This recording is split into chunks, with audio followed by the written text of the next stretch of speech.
ഇന്നത്തെ നമ്മളുടെ കുട്ടികളുടെ പോക്ക്, അവരുടെ വഴിവിട്ട സഞ്ചാരം.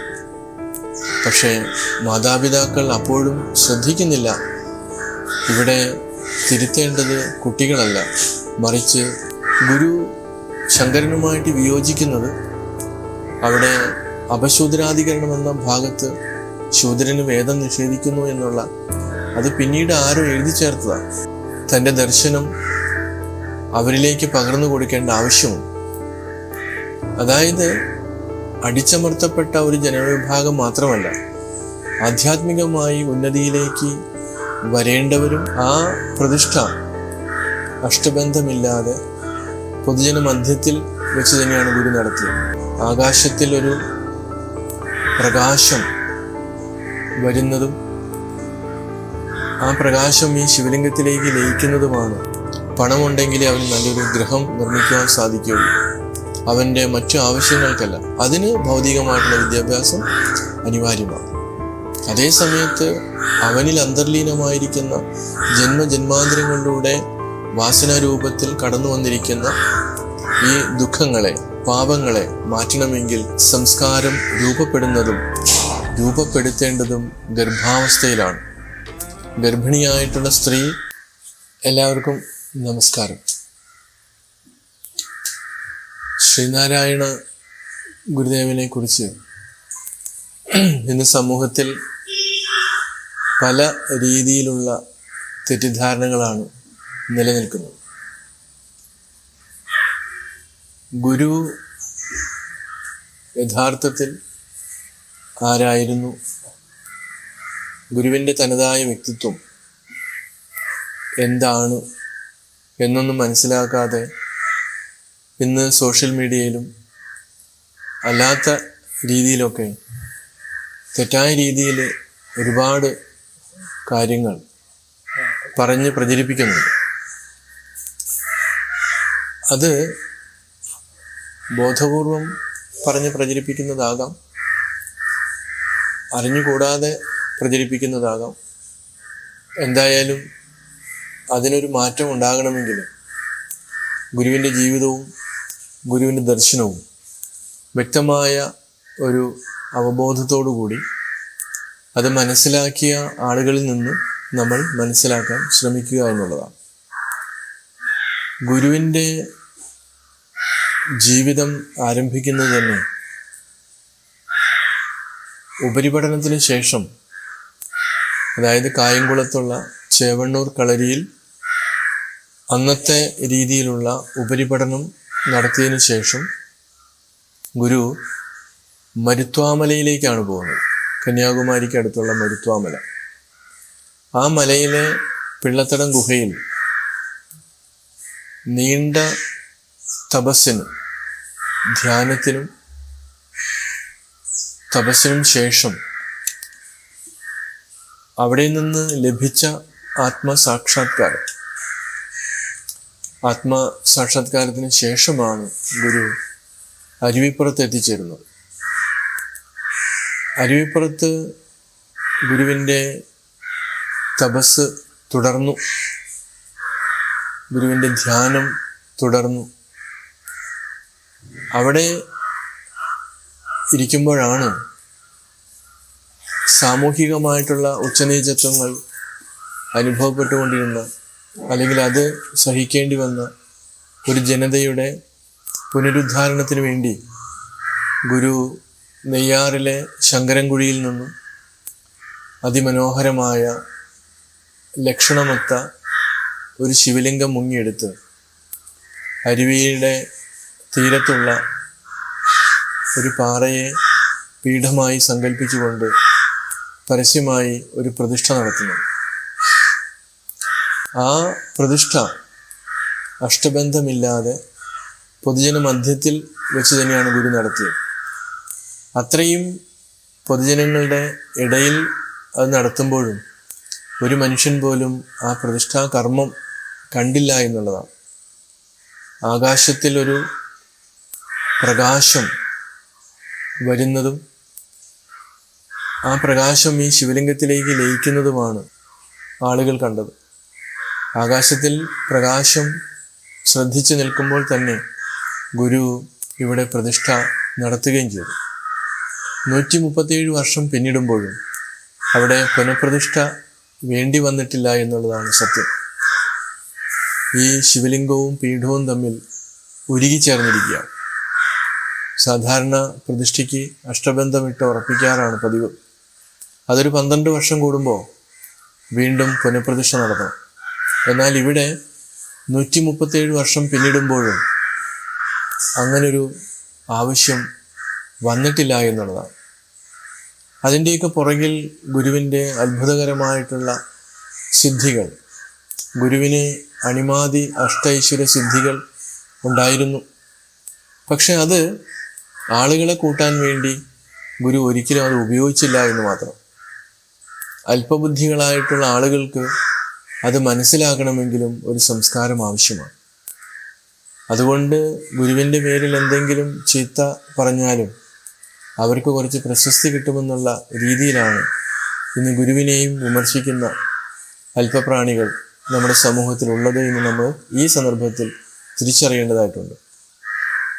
അരുവിപ്പുറത്തെ പ്രതിഷ്ഠയ്ക്ക് ശേഷമാണ് ഗുരുവിന് സാമാന്യ ജനങ്ങളുമായി ഈ തൻ്റെ ദർശനം അവരിലേക്ക് പകർന്നു കൊടുക്കേണ്ട ആവശ്യമുണ്ട്. അതായത് അടിച്ചമർത്തപ്പെട്ട ഒരു ജനവിഭാഗം മാത്രമല്ല, ആധ്യാത്മികമായി ഉന്നതിയിലേക്ക് വരേണ്ടവരും അതിന് സാധന അനുഷ്ഠിക്കുന്നവർക്കൊക്കെ ഗുരു മാതൃകയായിരുന്നു. അതുകൊണ്ട് ഗുരു ആദ്യമായിട്ട് ഒരു പാഠശാല, സംസ്കൃത വിദ്യാലയം ഇവിടെ സ്ഥാപിക്കുകയുണ്ടായി. അതിനുശേഷം ഗുരുവിൻ്റെ കൃതികൾ 64ഓളം കൃതികളുണ്ട്. സംസ്കൃതത്തിലും മലയാളത്തിലും തമിഴിലുമായിട്ട് ധാരാളം കൃതികൾ ഗുരു രചിച്ചിട്ടുണ്ട്. ഏറ്റവും അത്ഭുതകരമായി നമുക്ക് കാണാൻ പറ്റുന്നത് ഭഗവാൻ വ്യാസൻ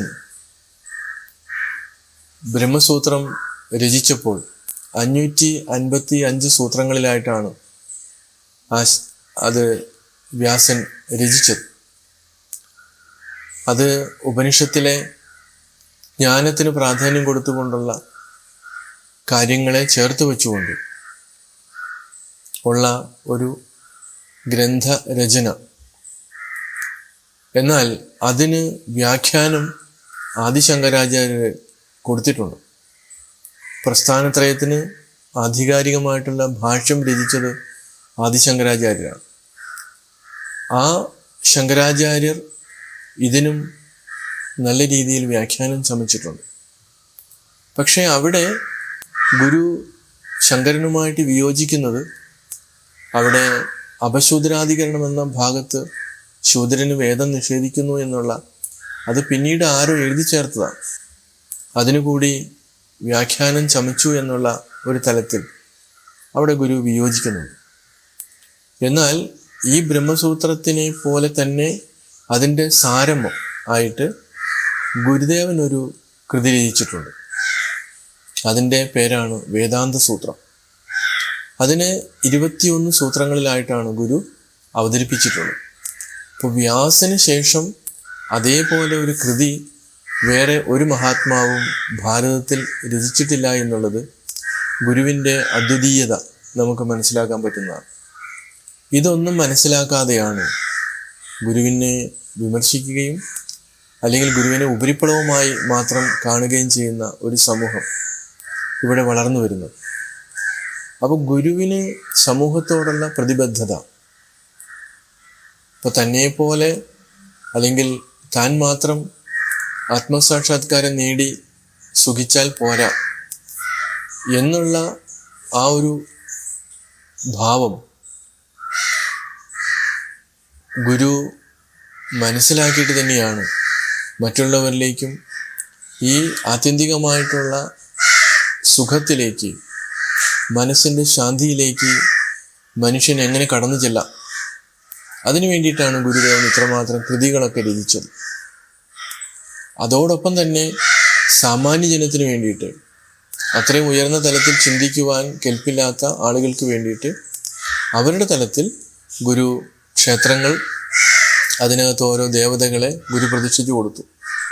അപ്പോഴും ആ ദേവതകൾക്ക് വേണ്ടി സ്തോത്രങ്ങൾ എഴുതുമ്പോഴും അവിടെയൊക്കെ അതിൻ്റെ അന്തർധാരയായി ജ്ഞാനം അവിടെ ഗുരു പ്രകാശിപ്പിച്ചുകൊണ്ടേയിരുന്നു. കുളത്തൂർ ക്ഷേത്രത്തിലായാലും മണ്ണന്തല ദേവീ സ്തോത്രത്തിലായാലും ഒക്കെ നമ്മൾക്കത് മനസ്സിലാക്കാൻ സാധിക്കും. പ്രഭാരൂപയാം പ്രകാരം അവിടെ നനച്ചാൽ അവിടെ ഈ പ്രഭാരൂപയായിട്ടുള്ള നിന്റെ പ്രഭാരത്തെക്കുറിച്ച് ആലോചിക്കുമ്പോൾ അവിടെ ആ പ്രഭാരൂപ എന്ന് പറയുന്നത് പ്രകാശ സ്വരൂപിണിയാണ്. അപ്പോൾ അവിടെ ഒരു ചെറിയ ദേശത്ത് വസിക്കുന്ന ദേവതയായിട്ടല്ല ഗുരു അതിനെ കാണുന്നത്. അതുപോലെ ഏത് ദേവതാ സ്തോത്രങ്ങൾ നമ്മൾ നോക്കുമ്പോഴും ഗുരുദേവൻ അതിന് വിശാലമായ രീതിയിലാണ് കാണിച്ചിട്ടുള്ളത്.